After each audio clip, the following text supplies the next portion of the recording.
ఇక్కడ ఉన్నటువంటి అనేక మందిని ఉద్యమాలకి కేంద్రం కాబట్టి గారులో గ్రామ పంచాయతీ రాష్ట్ర మహాసభలు ఇక్కడ పెట్టాలని చెప్పి భావించారు.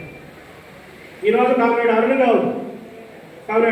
గారు బహుశా సంవత్సరాల క్రితం చనిపోయాడు.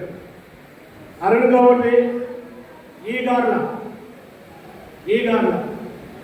జిల్లాలో విడిపోక ముందుకు ఖమ్మం జిల్లాలో గారం లేదు. ఖమ్మం జిల్లాలో గ్రామ పంచాయతీ వర్కర్స్ ఆఫ్ ఎంప్లాయీస్ అని పెట్టలే, మన పేరు కూడా పెట్టలే. గ్రామ పంచాయతీ వర్కర్స్ యూనియన్ ఖమ్మం జిల్లాకి మొట్టమొదటి అధ్యక్షుడిగా పనిచేశాడు కామ్రేడ్ అరుణ్ గౌడ్ గారు. ఆయన మన యూనియన్కి ఫౌండర్గా అధ్యక్షుడిగా పనిచేశాడు కాబట్టి ఆయన యొక్క సేవల్ని స్మరించుకోవడానికి అరుణ్ గౌడ్ గారి పేరు పెట్టడం అనేటువంటిది జరిగింది.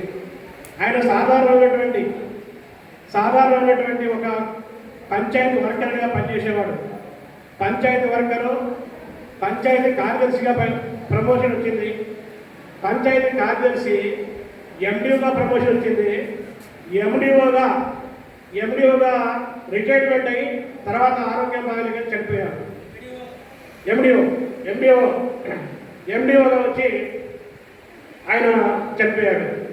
ఆయన పంచాయతీ కార్యదర్శి అయినా, ఎండిఓ అయినా, ఆయన వర్కర్ అయినా, ఆయన బిల్ కలెక్టర్ అయినా, తాను ఎక్కడైతే ఓనర్గా తెలుసుకున్నాడో, ఎక్కడైతే అక్షరాలు తెలుసుకున్నాడో, ఏ గ్రామ పంచాయతీ కార్మిక యూనియన్ అయితే ఆయనకి తోడ్పాటు ఇచ్చిందో ఆ తోడ్పాటుని ఎన్నడూ మనమే చనిపోయే వరకు ఆయన ఆ యొక్క లక్ష్యంతోనే పనిచేశాడు. అందుకే ఇక్కడ కామ్రేడ్ అరుణ్ గౌడ్ నగర్లో ఈ మహాసభ జరుగుతూ ఉన్నాం.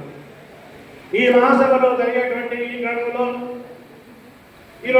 ఈరోజు రేపు గ్రామ పంచాయతీ కార్మికుల యొక్క సమస్యలు, ఆ సమస్యలకి అసలైనటువంటి కారణాలు, ఆ సమస్యల్ని పరిష్కరించడానికి ఉన్నటువంటి మార్గాలు, వీటన్నింటినీ మనం 2 రోజుల పాటు ఈ గారులో జరిగేటువంటి రాష్ట్ర మహాసభల్లో మనం చర్చించడమే కాదు, చర్చించి డిమాండ్ రూపొందించి ఆ డిమాండ్ల మీద రాష్ట్రంలో పెద్ద ఎత్తున గ్రామ పంచాయతీలో పనిచేసేటువంటి బిల్ కలెక్టర్లు, కారోబారు, పంప్ ఆపరేటరు, లేకపోతే వాటర్ మెన్, స్వీపర్, రకరకాల కేటగిరీలు గతంలో ఉన్నటువంటి ఇప్పుడు రద్దయినటువంటివి మల్టీపర్పస్ వర్కర్కి సంబంధించినటువంటి అన్ని సమస్యల్ని పరిష్కరించేటువంటి పోరాటానికి రూపకల్పన చేయడానికి ఈ రాష్ట్రంలో ఉన్నటువంటి గ్రామ పంచాయతీ కార్మికులందరూ గార్లకి వచ్చారు.